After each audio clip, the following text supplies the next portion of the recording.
जंग को 1 साल पूरा होने को और ऐसे में पुतिन के खिलाफ जंग का नया मोर्चा तैयार हो सकता है। यूक्रेन के दक्षिण में मौजूद मोल्दोवा ने अब नेटो में शामिल होने के संकेत दे दिए हैं। मोल्दोवा की राष्ट्रपति माया संदू ने यह कहा है कि इसे लेकर मंथन चल रहा है, क्योंकि ऐसा करने के लिए लोकतांत्रिक प्रक्रिया से गुजरना होगा। लेकिन मोल्दोवा नेटो से जुड़ा तो पुतिन की टेंशन बढ़ जाएगी, क्योंकि यूक्रेन से उसकी जंग पहले ही लंबी हो चुकी है।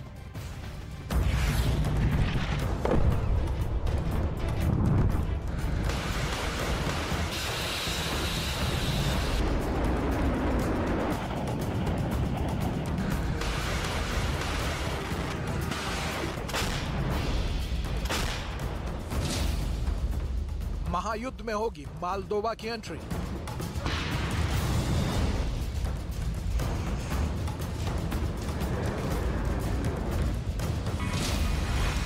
अचार सिर्फ खाने के लिए ही नहीं है, कमाने के लिए भी है। ये अचार के बिजनेस करके महीने के 5 लाख कमा रहे हैं। आपको भी ये करना है तो फ्रीडम ऐप को अभी डाउनलोड कीजिए। रूस को परास्त करने की नई रणनीति।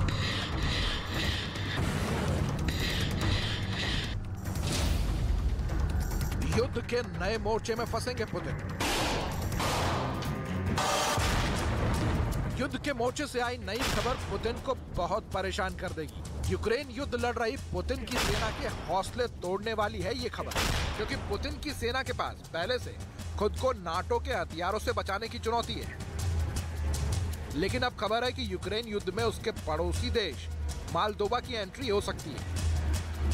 अगर युद्ध में मोल्दोवा कूदा तो जेलेंस्की का कुनबा बड़ा होगा, जो पुतिन की सेना की परेशानी बढ़ा देगा। युद्ध में मोल्दोवा आया तो क्या होगा, इसकी पूरी डिटेल आपको देंगे। लेकिन सबसे पहले मोल्दोवा के राष्ट्रपति माया संदू के बयान पर आपको गौर करना चाहिए, जिससे युद्ध में नए मोर्चे को बल मिला है।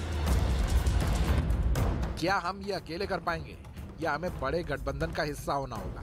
अगर इस पर एक देश के तौर पर हम किसी निर्णय पर पहुंचते हैं तो हमें अपनी तटस्थता को बदलने की जरूरत है, और ये एक लोकतांत्रिक प्रक्रिया के तहत होगा।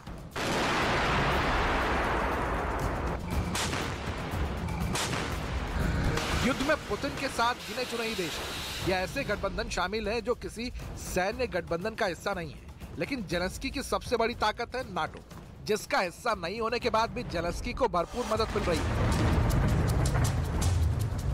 यही वजह है कि जेलेंस्की जंग में पूरी ताकत के साथ दहाड़ रहे हैं। यूक्रेन युद्ध की उम्र 1 साल होने वाली है, यानी पुतिन का दावा कि जंग 3 महीने में जीत लेंगे खोखला साबित हुआ।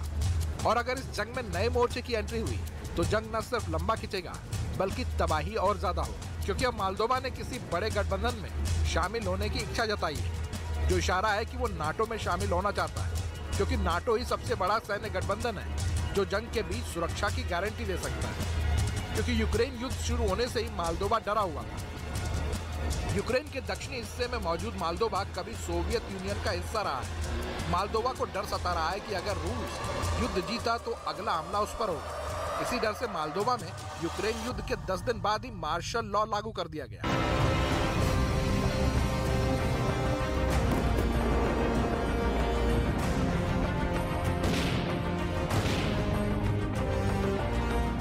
अब मोल्दोवा जंग के बीच किसी गठबंधन में शामिल होने पर विचार कर रहा है। मतलब वो युद्ध की तैयारी भी कर रहा है और रूस के हमलों से बचने की जुगत भी लगा रहा है।